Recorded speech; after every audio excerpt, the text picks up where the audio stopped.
So President Obama gave a really, really great speech last night at the DNC. I'm not going to get into the details of the speech too much here, but just know, as he was talking, I remembered why. Oh, this is why this guy was elected twice. This is why it was a pretty solid victory in both cases. And this is why polls show today that Democrats would prefer a third term of Obama to Hillary Clinton. So, it was a kind of a classic Obama speech. It was dripping with some vague generalities, and you know how Obama does it. He does do some cliches and platitudes and talk about our values and this and that, but he finds a way to make it palatable. And he even found a way to make Hillary Clinton palatable. I know that's mission impossible, but he did. He found a way to contrast her with Donald Trump and make the point that this is fucking crazy that we got this guy on the other side. Do you even listen to what he's saying? How stupid are you if you consider him? How stupid. So it was a fantastic speech. Everybody should take a look at it. But there was a part before the speech. So it was a short video that they ran about his presidency before he came on stage. It was this normal fluff piece that they play for everybody before they speak. I think that kind of stuff is wholly unnecessary, but they do it anyway because, of course, it's the convention. And they had parts about his success, but then they also had one part in this video on his failures, specifically the failure of the issue of guns and how he hasn't been able to do anything on guns despite so many mass shootings while he's been in office. So I want to play you this portion, and then I want to come back and tell you why this got under my skin. Over. There were times when he could not find a way.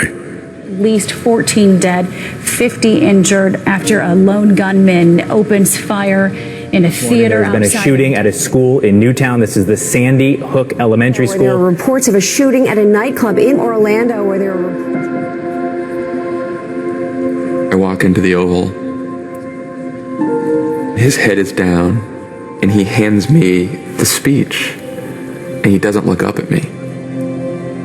He was too emotional. He wanted to ban assault weapons, he wanted to limit magazine sizes, and he wanted to impose a universal background check. Well, all three of those concepts are going to be on the floor of the United States Senate for a vote, and they're all going to lose. Congress literally does nothing. That's the closest I came to feeling disgusted.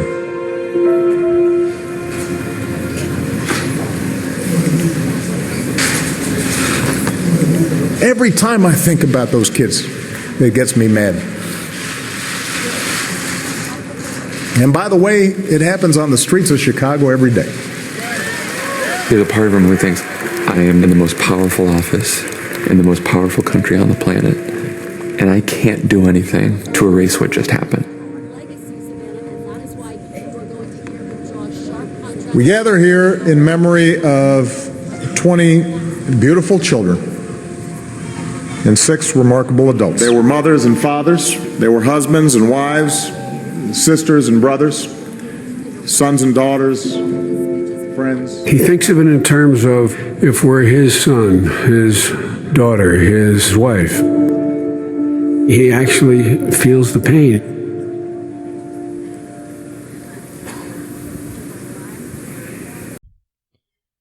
Now, usually when we talk about the Democrats, we're focusing on the main problem that's in all our politics, and we talk about the same thing that happens when it's the Republicans, namely corruption, legalized bribery, money in politics, the fact that these guys take so much money from Wall Street, so much money from big business, that they represent them and they don't represent us.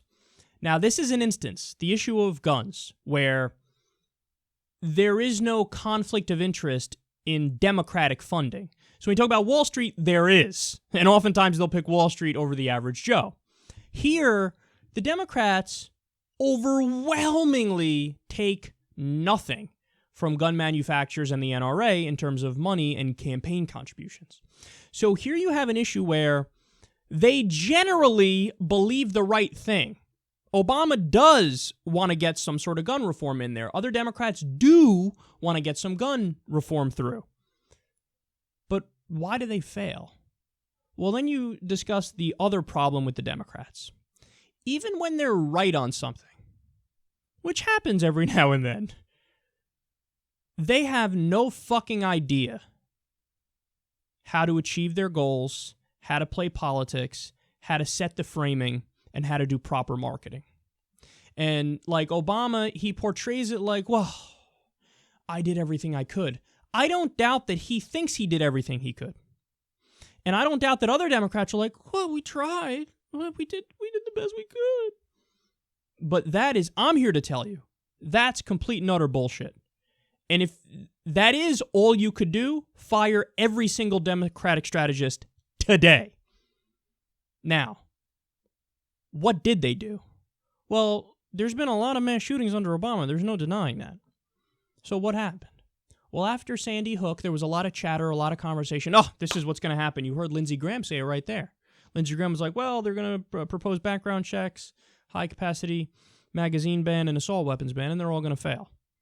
Just hearing that it would fail led the Democrats go, okay, we got to weaken the package a little bit because this isn't going to get through. Lindsey Graham is telling us it's not going to get through. And it's not. It wouldn't, to be fair. Okay. So then drop the assault weapons ban. Let's just do background checks and high-cap mag ban. Then, again, the Republicans are like, not going to happen. Then they're like, okay. Just a universal background check. Republicans are like, bitch, that ain't getting through either. Basically taunting the Democrats. Finally, what happened? The Manchin-Toomey background check bill. This is the only bill that was actually proposed. Like, that actually got an up or down vote. So, Manchin-Toomey gets proposed. What is the Manchin-Toomey bill? It's a watered-down background check bill, not even a universal background check bill. As far as cutting back on the statistics of gun murders in the U.S. and gun violence, maybe it would reduce it by a percentage point, if we're lucky. So, that was the direction they went in. It lost, if I'm not mistaken, it lost with over 50 votes. So, it had like 54 votes or 56 votes or some shit. And then it didn't get through. Now you're like, wait, hold on now, Kyle. How could it be they got the majority, but it didn't get through? Well, the Republicans did the insta-filibuster that we now have, where they just assert, we are filibustering. You don't actually even have to get up there and talk. Just say, we are filibustering, and then that's it. Then you need a supermajority for it to get through, so they needed like 60 votes. So, let me get this straight. You have a slaughter fest, a massacre, gunning down of children in the United States of America. Congress not only does nothing, they do nothing, and then they go on Twitter and brag about it. I'm not kidding. Mitch McConnell was sending out memes of Harry Reid showing Harry Reid going, could we have a little bit of gun control? And McConnell laughing and saying, no. This is after children were slaughtered at Sandy Hook. So what did the Democrats do then? Ran away with their tail between their legs. I'm not kidding. Did they propose any other bills? No. Did they make this an issue, an election issue? Did they hammer it in the media? No. No, they dropped it. Oops, we didn't get it through. We got to move on. Now, let me ask you a question. Why is it that when the Republicans want to get something done, they don't stop? So they tried to repeal Obamacare over 60 times. 60. This is when they knew it wouldn't happen because Obama's in office. They're like, I don't care. We're going to do it because we think it's the right thing to do, so we're just going to keep proposing it. We're just going to keep proposing it. What are you going to do? You can't stop us. We're just going to keep proposing it. Go ahead, keep voting it down. Keep voting it down. Go ahead. And I'm going to go to my people and say, hey, look, these bastards stopped our repeal attempt 60 times. Now you got to come out and vote for us and get more of us in there, and then we're going to maybe eventually get it repealed. That's what they do. What did the Democrats do? I just told you. One attempt to get gun reform, and it was a watered-down background check bill, and then they ran away. That was the only actual bill that got to the floor. So, Obama, how do you actually make this? How do you actually be successful on this front? Now, to be fair to him, he did some executive orders. It was everything he could do within the confines of the Constitution, just tweaks around the edges, didn't do much. You actually have to get legislation through Congress on this issue. But how do you do it? I'll tell you how you do it. You go out there, you give a press conference, you say, look, I'm going to make this very clear. Today we are proposing universal background checks. Today we're proposing a ban on high-capacity magazines. This is our first bill. We're going to propose this. If the Republicans slap it down, I want you to know I'm going to come out here tomorrow, and I'm not just going to propose a background check and high-capacity magazine ban. If you block this, tomorrow I come out and I propose background checks, a high-capacity magazine ban, and an assault weapons ban. So you have a choice. You have a choice. Your choice is, okay, do I let this one get through and vote for this one to avoid getting the assault weapons ban also the next time around, Or do I block it and then I'm stuck with having a vote on an assault weapons ban too? Now you're going to go, well, Kyle, the numbers just don't work, so they're going to block it anyway. And then you say, okay, no problem.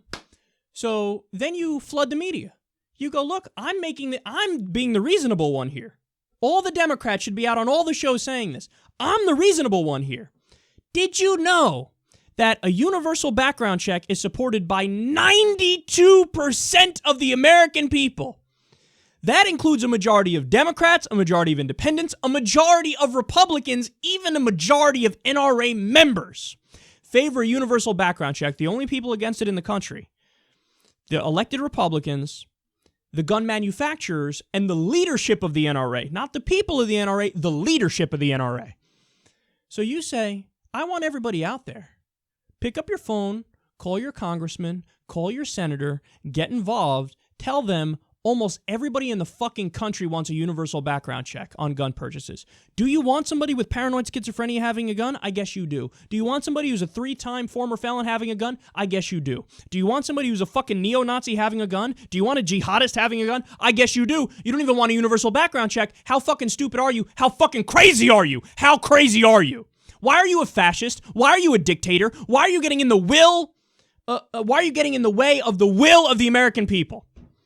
This is what you do. Everybody hammers that message in the media. Guess what? They're still going to block that first bill. You go, okay. You come out the next time, then you propose the 3 provisions, not just the 2. You say, now I added an assault weapons ban. If you slap this one down, next time I come out here, I'm going to have the same 3 provisions, and I'm also adding a gun buyback program on top of it. Block this one too. I dare you to block this one. Every time you block this one, I'm going to make the regulations tougher.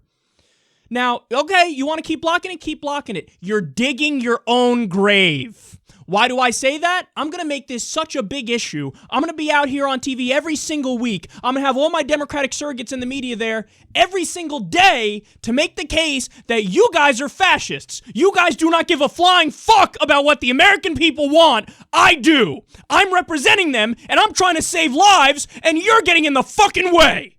So you want to keep getting in the way? Be my guest. Be my guest. We're going to have a Democratic supermajority after the next election because you're so bad at representing the people, and then we're going to get exactly what we want implemented.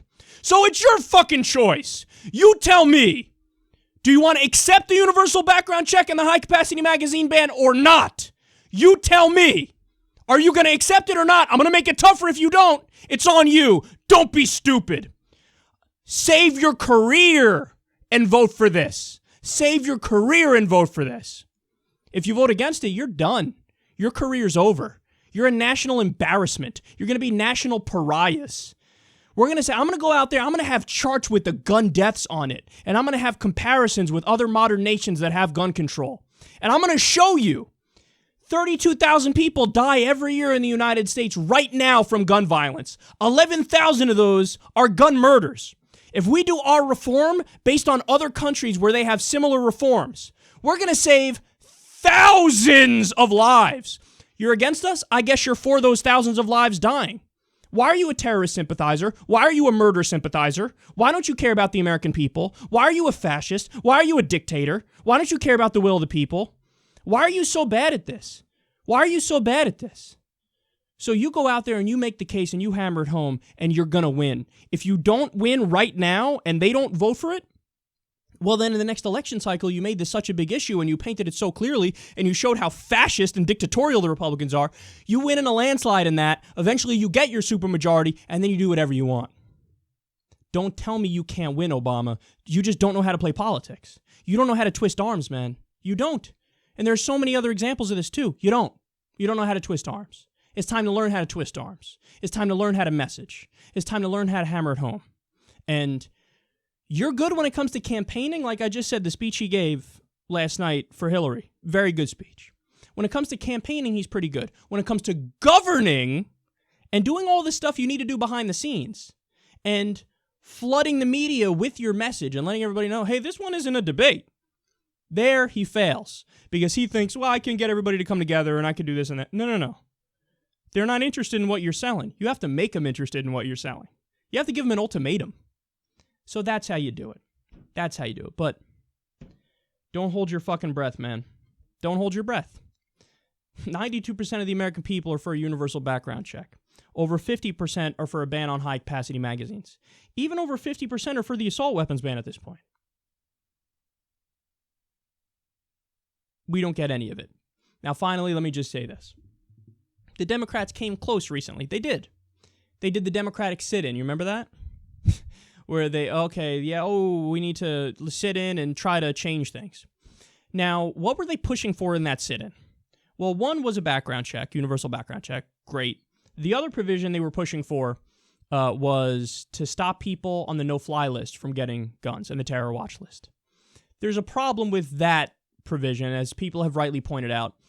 It's a secret list. The government can put whoever they want on it, so there is a due process issue there.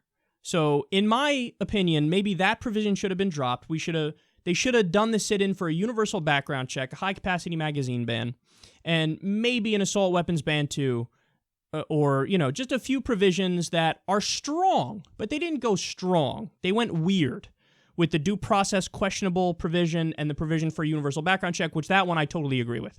So overall, I agreed with the sit-in, although I had issues with parts of it. But why did it fail? It failed because it was a publicity stunt from day one, and they weren't really expecting to win. So how would I have done the sit-in? Again, I don't want to besmirch the sit-in too much because they're starting to get it the right direction of going. But what I would have done is I would have had shifts. There's a lot of fucking Democrats in Congress. I would have had shifts. Okay, so from this hour to this hour, you 10 Democrats are here. Then you cycle out, people come in, so you're there for 2 hours, 3 hours, wherever it is. Then the next group comes in and they do it. Then the next group comes in and they do it. The next group comes in and they do it. And you just keep cycling. Now, the Republicans were like, well, we're just going to leave Washington.